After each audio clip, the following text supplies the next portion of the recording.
চলো আজ দেখা যাক 10 টাকা দিয়ে আমাদের দেহটের স্মার্ট পয়েন্ট থেকে কি কি নেওয়া যায়। এর আগে একবার আমি মাত্র স্মার্ট পয়েন্টে এসেছিলাম আমার দিদির সঙ্গে, বাট আমি কিছু কিনিনি। আর এবার আমি এসেছি যে দেখতে যে এই দোকানে, এটা দোকান বলবো না মল বলবো আমি তো কিছুই বুঝতে পারছি না।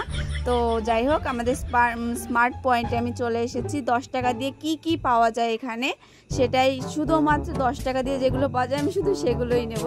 মানে দেখতে এসেছি যে কি কি পাওয়া যায়। বলতে পারো এটা আমার প্রথম চ্যালেঞ্জিং ভিডিও 10 টাকার। প্রথমে তো আমি ভাবছিলাম যে এত বড় দোকান, এখানে কি 10 টাকা দিয়ে আদৌ কিছু কিনতে পাওয়া যাবে, বাট আমি ভুল ছিলাম, এখানে অনেক কিছু পাওয়া যায়। প্রথমে এসে আমি একটা কুরকুরের প্যাকেট পেয়ে গেছি, তারপরে পপকর্ন, একটু পপকর্ন আর তোমরা তো জানো আমার একটু কথা জড়িয়ে যায়, তো যাই হোক একটু মানিয়ে ঝুনিয়ে নেও।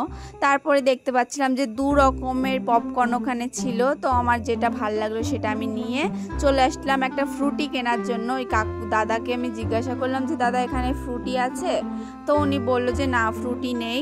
আর এখানকার কাকিমা দেখছি এখান থেকেই সবকিছু শপিং করে, বা বেশ ভালো। তারপরে মনে পড়লো আমি এনাদের দিকে তাকিয়ে আছি কেন, আমি যেই কাজে এসেছি সেগুলো আমি আর কি খুঁজতে থাকি। আমি শুধু এক জায়গা দিয়েই বারবার গোল গোল গোল গোল চক্কর কাটছিলাম যে কি কি পাওয়া যায় 10 টাকা দিয়ে, কি কি পাওয়া যায় কি কি পাওয়া যায়। এক জায়গা দিয়ে 10 বার করে ঘুরছি। দেন আমি খুঁজতে খুঁজতে পেয়ে গেলাম কেক।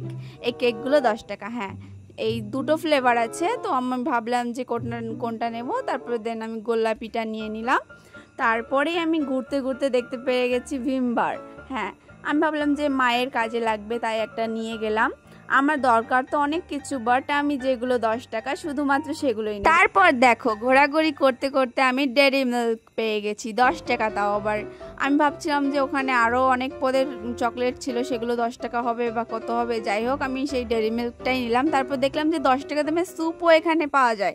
তারপরে আমি দেখলাম যে কোন ফ্লেভারটা নেওয়া যায়, তারপর আমি এই ফ্লেভারটা নিয়ে নিলাম। তারপরে আমি আরও কিছু দেখছিলাম যে 10 টাকা দিয়ে আরও কিছু পাওয়া যায় কি না। কিষান সস আমি খুঁজছিলাম, তো কিষান সস এখানে 15 টাকা, তো তার জন্য আমি আর কি নিইনি। তারপরে দেখছিলাম যে চা পাতা কিনতে পাওয়া যায় কিনা 10 টাকা দিয়ে। তারপর দেখছি যে না, মনে হয় এটা 10 টাকা না, আর দামও ওখানে লেখা ছিল না। এর জন্য ভাবলাম যে থাক আমি ওটা নেব না, আরও খুঁজি দেখি কিছু পাওয়া যায় কিনা, কিন্তু কিছুই আমি সেরকম আর পাচ্ছিলাম না।